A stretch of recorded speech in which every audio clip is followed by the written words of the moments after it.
This video turned out to be longer and more emotional than I anticipated, and I understand if you don't have the energy for the full journey, so I'll just say right at the start, please support me on Patreon if you possibly can. It really would mean so much to me if you would consider supporting the channel. And if you want to know the full details as to why I am so emotional about this and find it so hard to ask for help, well, watch on. Hi.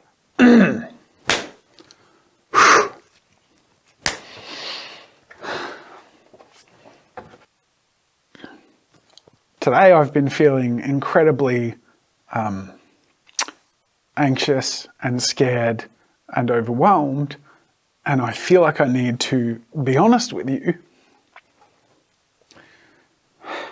But I also don't want to waste your time. So what is this video about? I'm just going to try and cut to the chase. I am launching a Patreon, but there are some really deep parts of me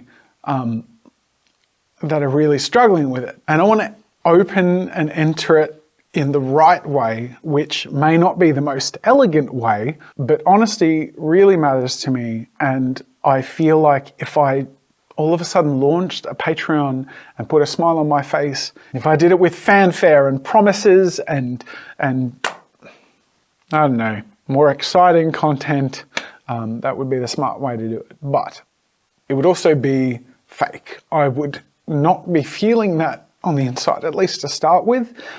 And I feel like I need to process that, figure it out and share it, because that's what we content creators do, is we share everything. It is our impulse. I'll explain more of that later. But it all comes down to why. Why I create content, why I create art, and why I am scared to ask for help.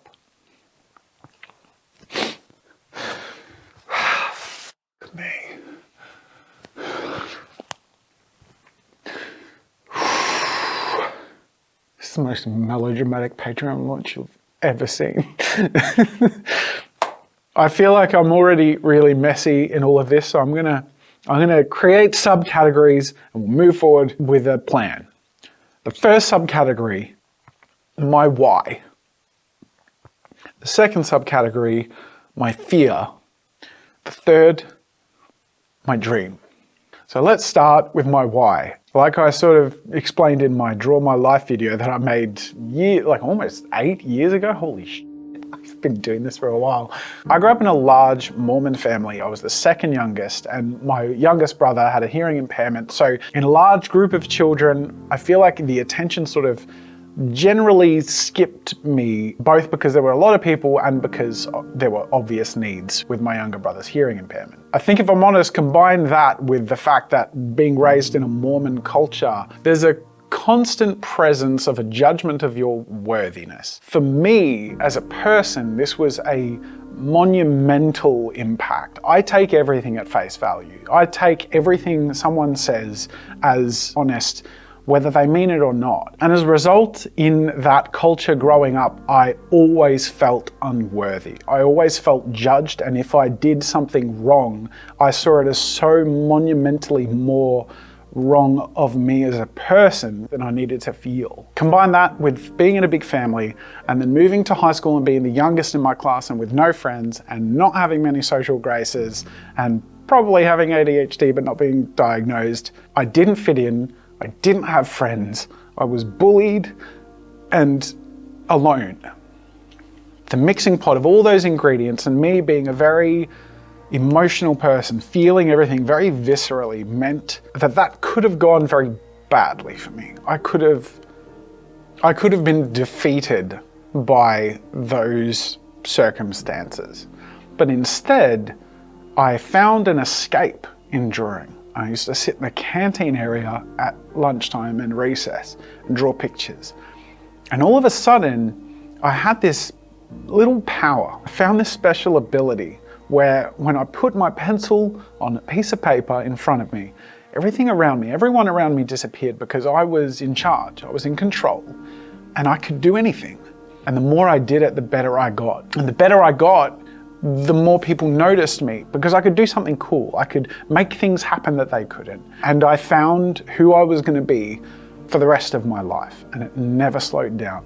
Online, I built an audience on websites like Newgrounds by creating things that people loved, that they could attach to me, and that I felt then, if they loved what I made, they love me.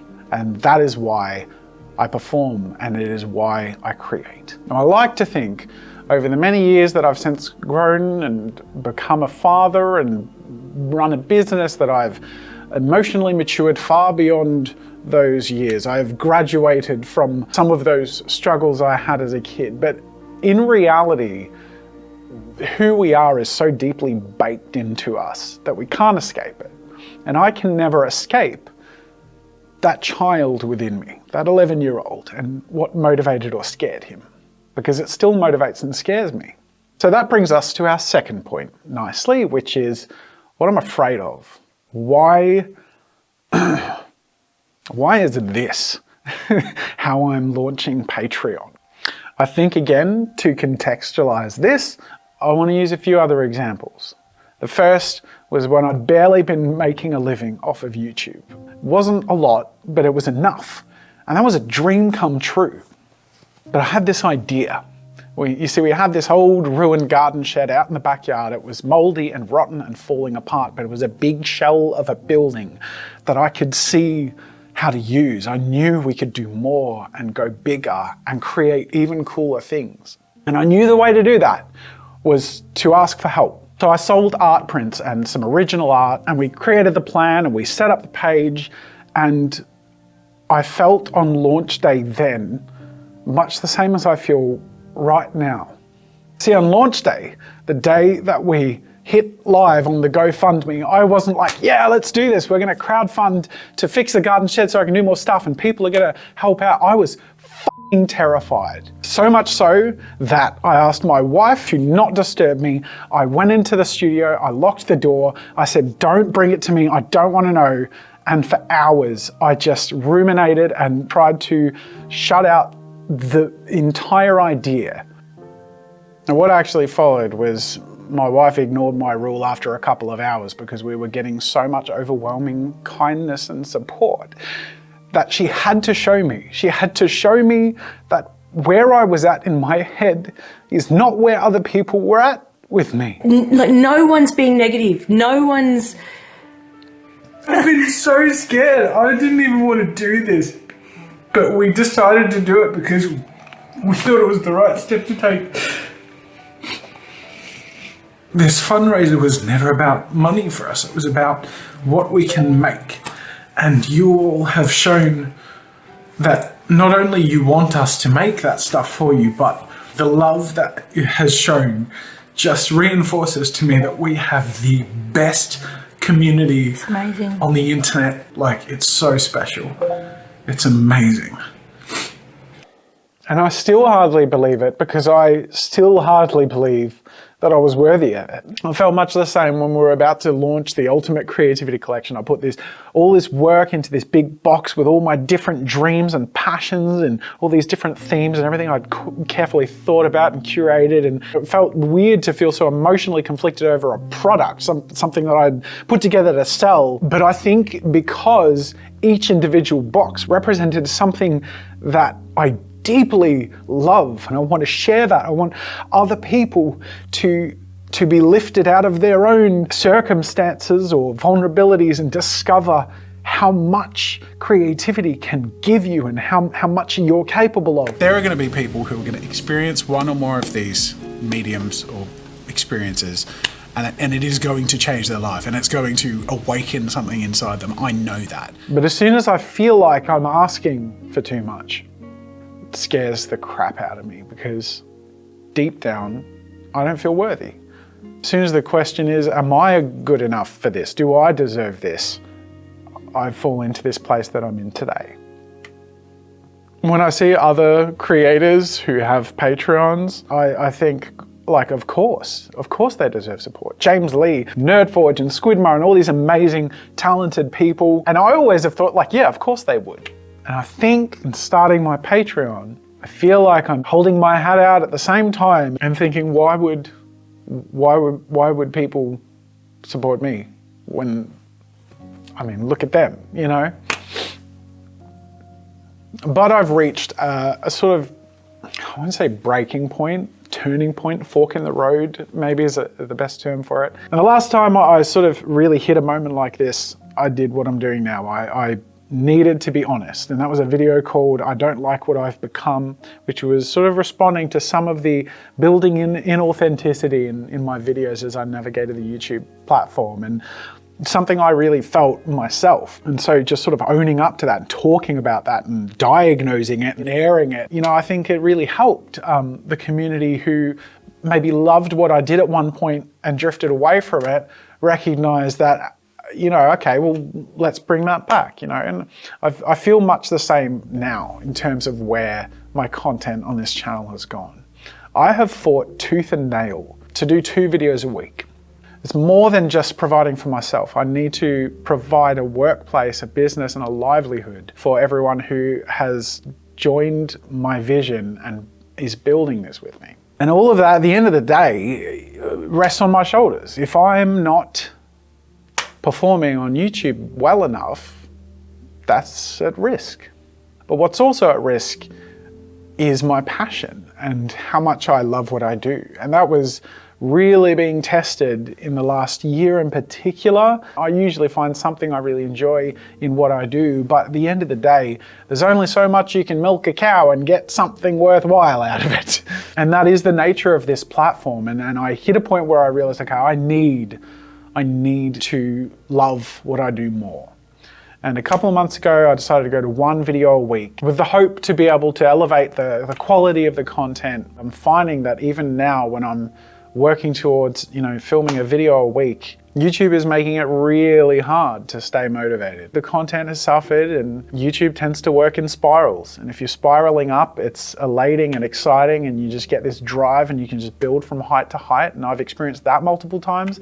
And YouTube spirals down. And if your views are going down, the next video's views go down, and then you feel crap about yourself, and then it's hard to feel really inspired about the next video. And now more than ever, I am stretched in every direction because I'm building something for everyone. But in doing that, in being someone for everyone, in managing and supporting and empowering tabletop time and insert art and my editing team and trying to create a vision of what the future of the company is going to be and what we can create, the time I fight for when I finally get to come and sit down and create the videos I want you to love and I want to love making, I feel kind of hollow, and it's not because I don't love what I do. It's because I wish I could do more exciting or risky or interesting videos. And it's gotten to this place now where the channel, especially on 1 video a week, needs to move forward in a way that is successful. And at the moment, to do that, I have to get ad revenue. I have to get clicks on videos, and that feels like it's such an anti-creative process to have cool projects that people are going to love, that you can't justify the time because you have to release on a certain schedule to keep the lights on. And that's when I realized, this is a no-brainer. Patreon is the answer, because then I can spend more time on projects. I can bring more help in. I can go bigger or do different things. And the long and short of it, work creatively with more stability and with an underlying sense that there's people that want and support your work. You're not always sort of sucking up to the algorithm. So I made that decision, and then the fear set in, and here I am. Now, I've sat in the negative for too long. In reality, I have massive dreams and visions. And in the past, when I've shared my dreams and my insecurities at the same time, so far, everyone's been really supportive. And in those 2 examples that I shared earlier, the crowdfunding for my backyard shed was overwhelmingly supportive. We smashed our goal enough to not only renovate that shed and get extra equipment and do bigger videos, that was the start of a ripple effect that meant that within a year, we'd already moved to a new house with a studio triple, quadruple the size that we were in previously, which was the beginning of the future of the trajectory of this channel. The Ultimate Creativity Collection, that sharing of all the things I cared about, was the reason that we could afford this studio. It was so successful that I was able to start new channels and build branches on this tree of creativity that could bloom in many different directions, that thrive independently of what I do personally. I am incapable of thinking small. I am incapable of taking a break. It's who I am. So that's not going to go anywhere. I have huge dreams for this channel and where I want to take you into the future. And to do that, I need your help. I can't do it alone. And after making 1,400 videos over 10 years on YouTube without asking for ongoing support, I've reached a point where I know I need to ask for help. So if you can, and if you're willing, any support at any level on Patreon would be so gratefully received and would make all the difference. I'm really excited by where we're going, and I'm really scared to be asking for help to get there. But I know we can't without your help. So I could have done a Patreon launch in some other view-oriented video, but I think at the end of the day, people join Patreon because they believe in people that they're supporting. And that's why I've been feeling this way. Because I need you to believe in me, not because of what I make, not because of creativity I get to hide behind because I'm good at what I do, but because I care, and I will always care, and I will always try. And I may not always be the best, and I may not always get it right, but I'll always try. And I'm never gonna stop.